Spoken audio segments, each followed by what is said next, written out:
This has to be one of the most dramatic scenes in the world, not just for the beautiful scenery, but for the historical interest it contains.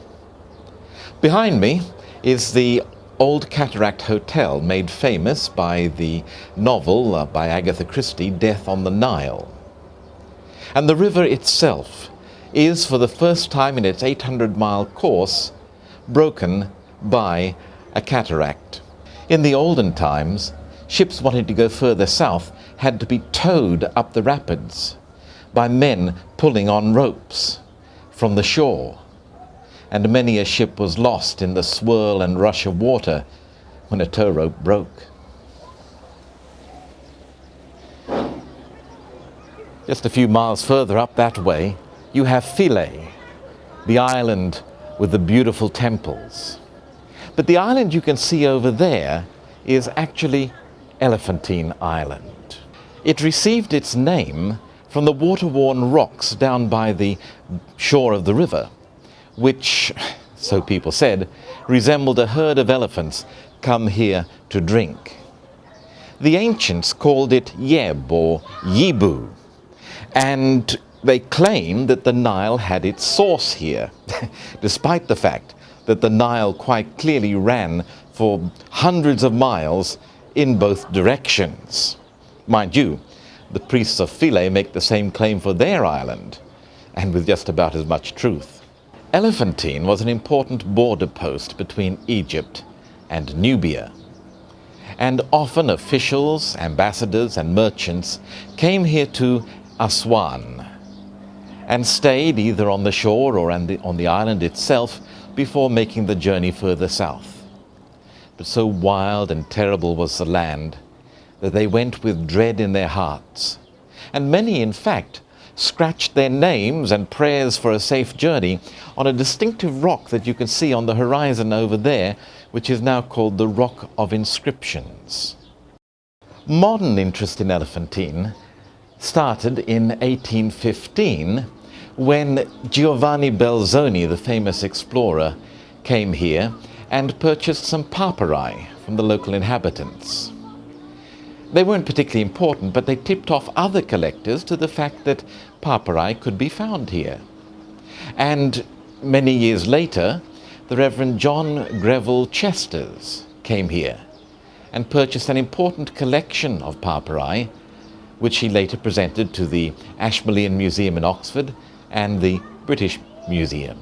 Then, in the 1890s, a German called William Spiegelberg came here, and he also found papyri, which he acquired from the locals who'd been digging, people in West Aswan, Garb Aswan, over on the other bank, which they'd dug up, quite illicitly of course, and he was followed shortly thereafter by a German expedition.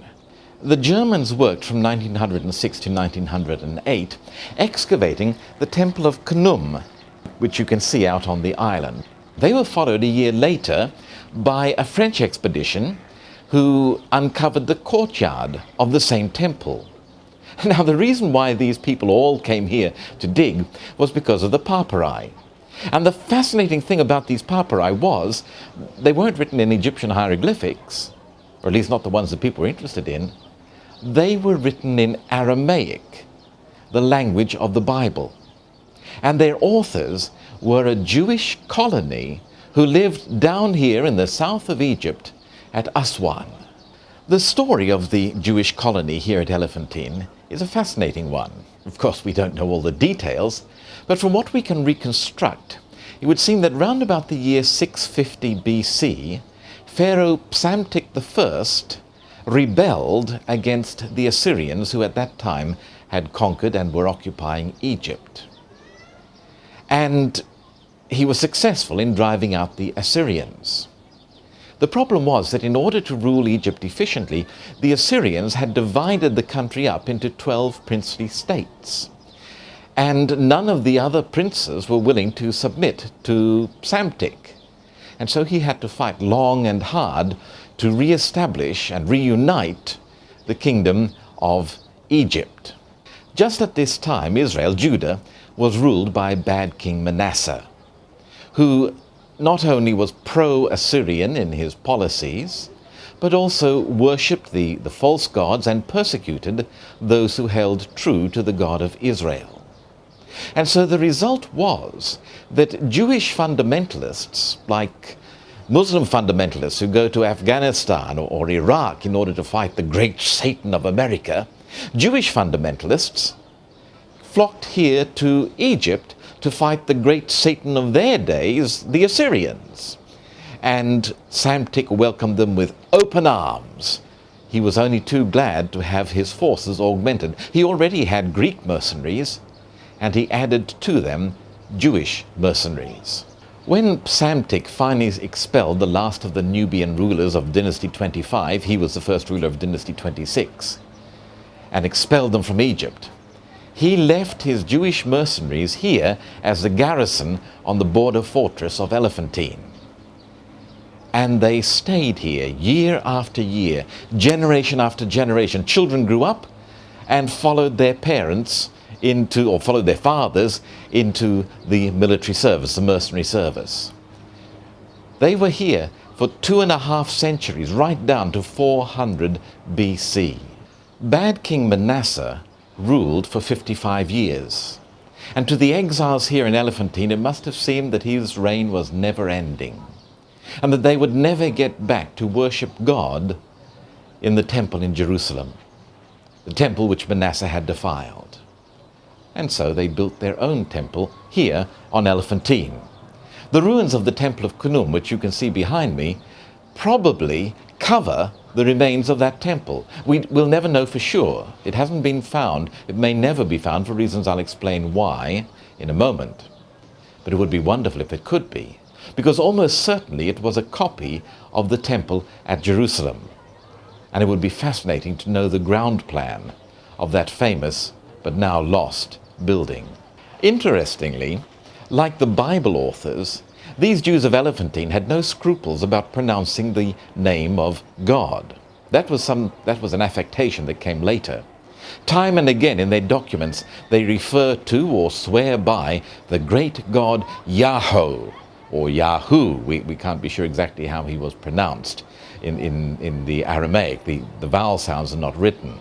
Unfortunately, these Jews were not as strict with their monotheism as we could wish, because as well as the great god Yahweh, they also brought with them from Palestine other Canaanite gods, and their documents refer to Anath Bethel and her consort Ashim Bethel. And they swear by these gods also. You can understand why the biblical prophets so often inveighed against the mixing of religions, where the true worship of God was adulterated with the worship of other deities. When the Persians conquered Egypt in 525 BC, they took over the government, and the Jewish mercenaries were only too happy to change sides. They didn't care who paid their wages as long as they were paid. And it came about that the Persians also used them as a garrison, but this time not just against the Nubians in the south, but also to keep control of the local population of Egyptians. And the Egyptians had the unfortunate experience of finding their former employees now their rulers, and it didn't go down too well. Equally unfortunately, the Jews often have a knack for upsetting people. And the Jews here at Elephantine also made themselves unpopular with their fellow mercenaries.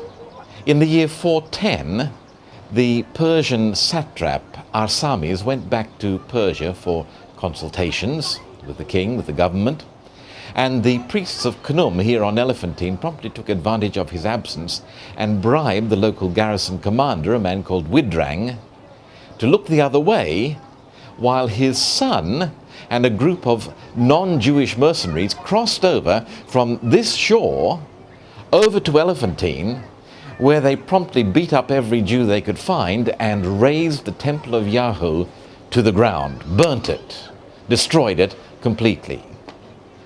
When Arsames returned a few months later, the Jews of Elephantine had the satisfaction of seeing the priests of Khnum and Widrang punished, but that still left them with no temple. The Jews promptly petitioned to have the temple rebuilt.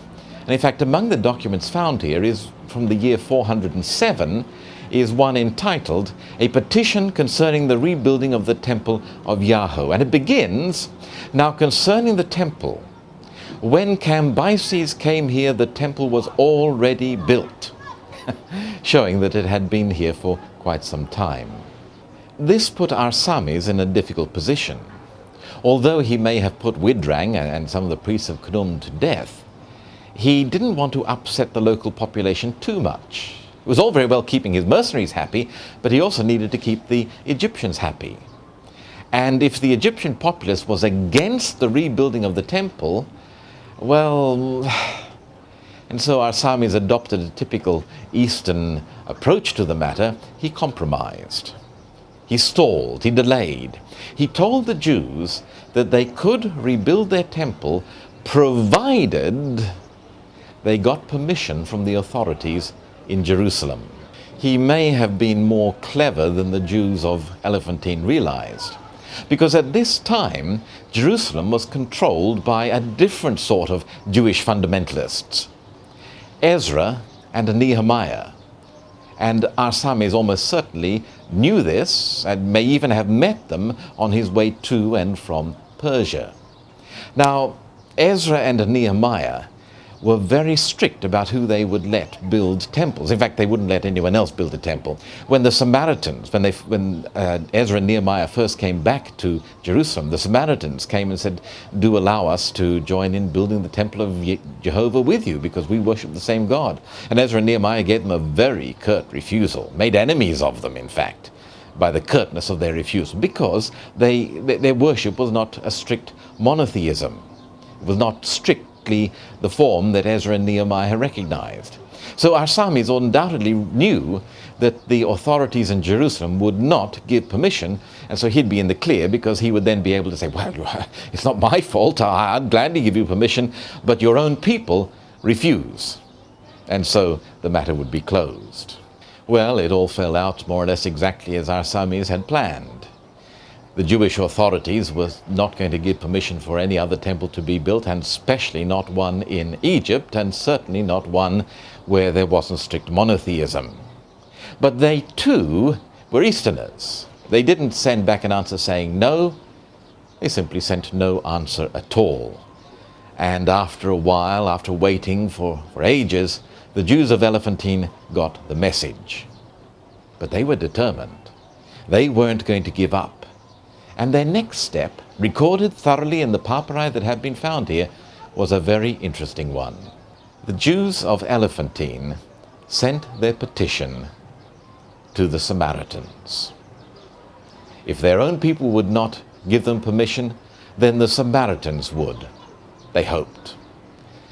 And according to the Bible, the ruler of the Samaritans at this time was a man called Sanballat. Now, those who don't like the Bible, who are always looking for an excuse or to trump up some reason for not believing it, tried to find fault with this. But the documents here at Elephantine tell us very plainly that the second petition was sent to Arsames, and a copy was sent to the sons of Sanballat the Samaritan. The exact same name. Yet again, the historical facts of the Bible are confirmed. The Samaritans, who by this time were enemies of the Jews, as I've already said, were only too glad to get one up on their hated neighbors, and they gladly gave permission, and the temple was rebuilt. But it didn't last. In 402 BC, the Egyptians rebelled against the Persians and drove them out of the country. And in the rebellion, the temple of Yahweh here at Elephantine was again destroyed. It was never rebuilt. And 2 years later, we have the last reference to the Jews of Elephantine. Either they were withdrawn, or more likely, they were wiped out and exterminated in the fighting of the rebellion. And in a sense, that catastrophic end to the Jews of Elephantine was very fortunate. For us, that is. In the same sense that Pompeii was fortunate. Because when Pompeii was wiped out overnight, so much was left behind for the archaeologists to find. And in the same way, when the Jewish colony here at Elephantine was destroyed, all their documents were left behind for us to find. And we don't just have isolated documents, fragments of documents, we have complete archives. There are 11 connected documents from the archives of a woman called Mitpahia. There are 13 from the archive of a man called Ananiah. There are another 11 and a list of names from a man called Yedaniah. And all these documents taken together with all the fragments, enable us to build up a very detailed picture, not just of the history of the Jews of Elephantine, but of the life and culture of the Jews here at Elephantine. And the interesting thing is that not just the Jews at Elephantine, but the documents found here in many ways illuminate and clarify details given in the Bible. I've already mentioned the sons of Sanballat, confirming that there was indeed a Sanballat, just as Ezra and Nehemiah describe. But there were other details that just fit in exactly. For example, there always used to be a question as to which Artaxerxes was meant when Ezra talked about the king of that name. Was it the first, the second, the third? Well, the documents found here clarify for us that it was the first, no other. Some have questioned the detailed interest, the detailed knowledge shown by the Persian court as recorded in the letters in Ezra. The details about the cult, the ritual, the practices that is shown by the book of Ezra. Is it likely, they say, that the Persian court, Zoroastrians to a man, would have such knowledge or even care? Well, the documents here at Elephantine show that the Persian court did know and did care, because among the documents found is one which says, "To my brother Yedaniah and his colleagues, the Jewish garrison, your brother Hananiah. The welfare of my brothers may God seek at all times. Now this year, the 5th year of King Darius, word was sent from the king to Arsames, saying, 'Authorize a festival of unleavened bread for the Jewish garrison. So do you count 14 days of the month of Nisan and observe the Passover. And from the 15th to the 21st day of Nisan, observe the festival of unleavened bread. Be ritually clean and take heed. Do no work on the 15th or on the 21st day, nor drink beer, nor eat anything in which there is leaven, from the 14th at sundown until the 21st of Nisan. For 7 days it shall not be seen among you. Do not bring it into your dwellings, but seal it up between these dates, by order of King Darius.'" Some scholars even developed a theory that the Jews gradually adopted Persian customs, even down to the extent of adopting Persian chronology. And so instead of the Jewish year, which began in the autumn and ran through to the autumn, they gradually changed over and adopted the Persian year, which ran from the spring through to the spring. And so they point to a contradiction in the book of Nehemiah, when Nehemiah says that his friends, his relatives, Hananiah, came to him in the 6th month of a particular year, and then in the 1st month of that same year, he did something or other because of what Hananiah had told him. So you see, there's a contradiction there. The author got it all muddled up. I really do wonder how these people can think that Bible authors were not just careless but plain stupid. Of course, the problem disappears if you accept that the Jews had an autumn to autumn year, because then the 1st month would indeed follow the 6th month. But oh no, the Jews by this time had adopted the Persian calendar, so there must be a contradiction. They had to have adopted the spring to spring. Well, the documents found here at Elephantine tell a different story. The proof concerning the Jewish chronology here turned up, of all places, in a tin trunk in America.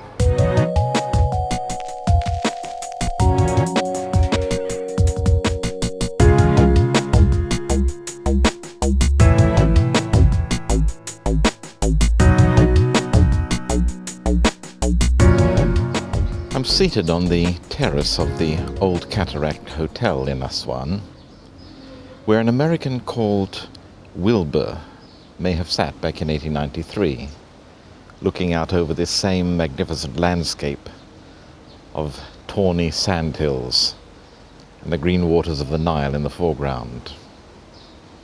Wilbur was an interesting character.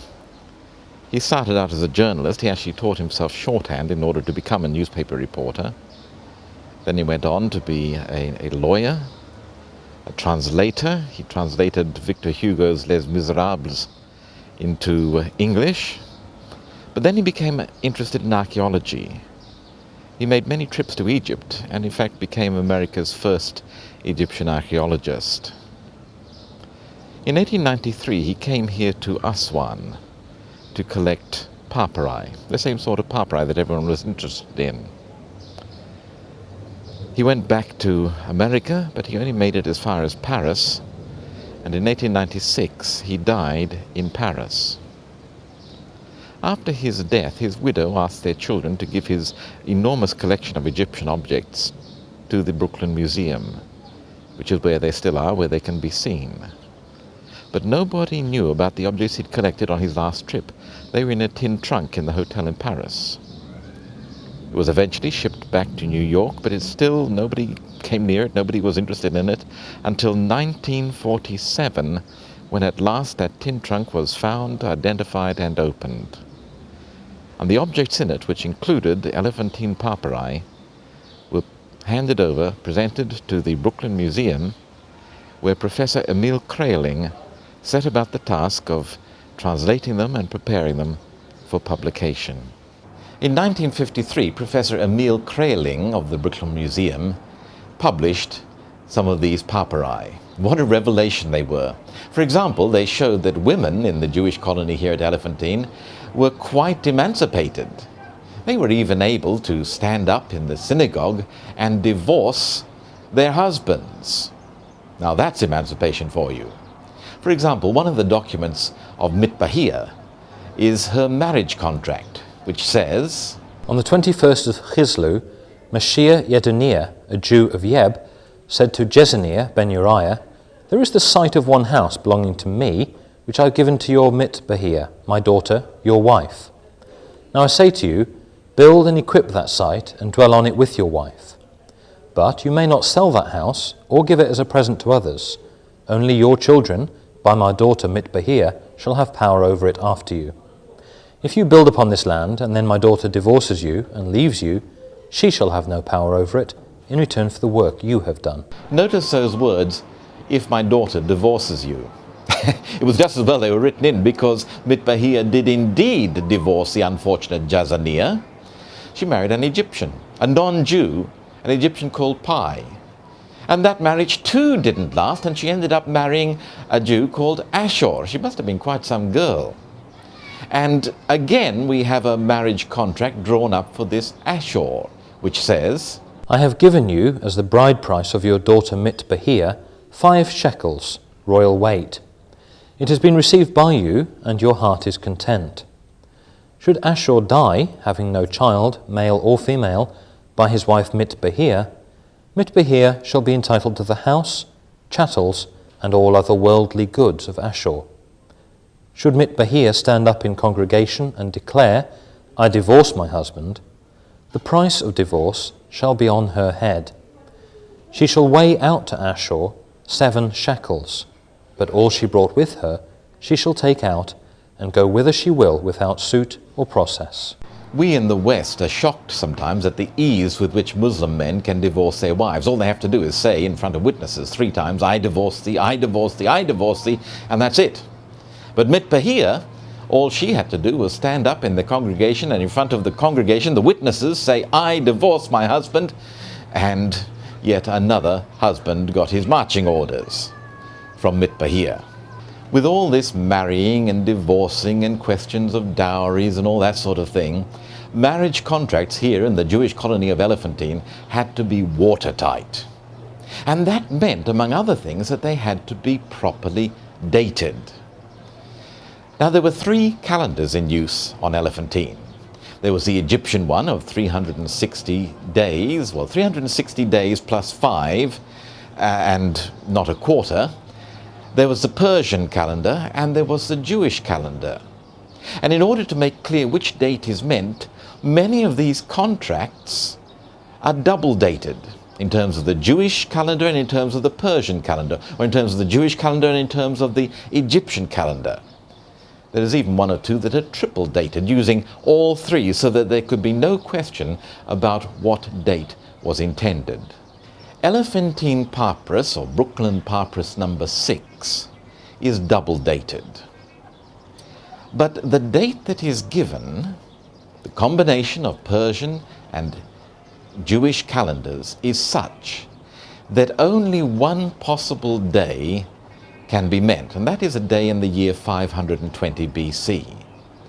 But it only fits, it only makes sense if we assume an autumn to autumn calendar, not the Persian spring to spring. So in other words, the Elephantine documents prove that the Jews were using an autumn to autumn calendar, despite the fact that these were people in Persian employ, despite the fact that they had been away from their homeland for 2.5 centuries, they still clung to their autumn to autumn calendar. And when you combine this with the evidence from the book of Nehemiah, we can be certain that all the Jews in Palestine, in Egypt, no doubt in Persia also, used their own autumn to autumn calendar. I've already mentioned that there are some people who seem to like to discredit the Bible. Perhaps they're looking for a hook on which to hang their lack of faith, their lack of belief.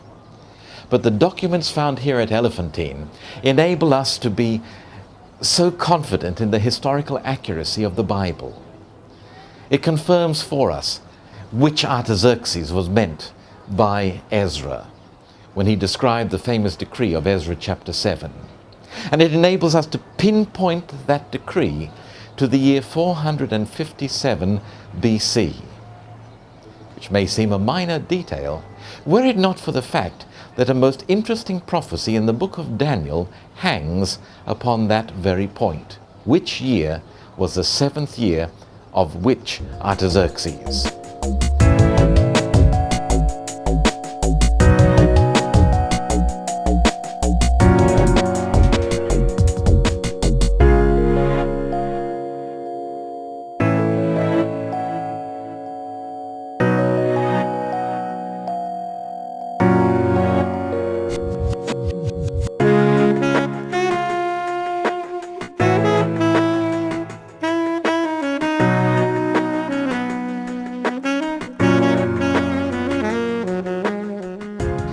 Well, there we have it. More fascinating facts, confirming biblical truth, dredged up from the dry dust of history. And of course, from the wonderful river Nile.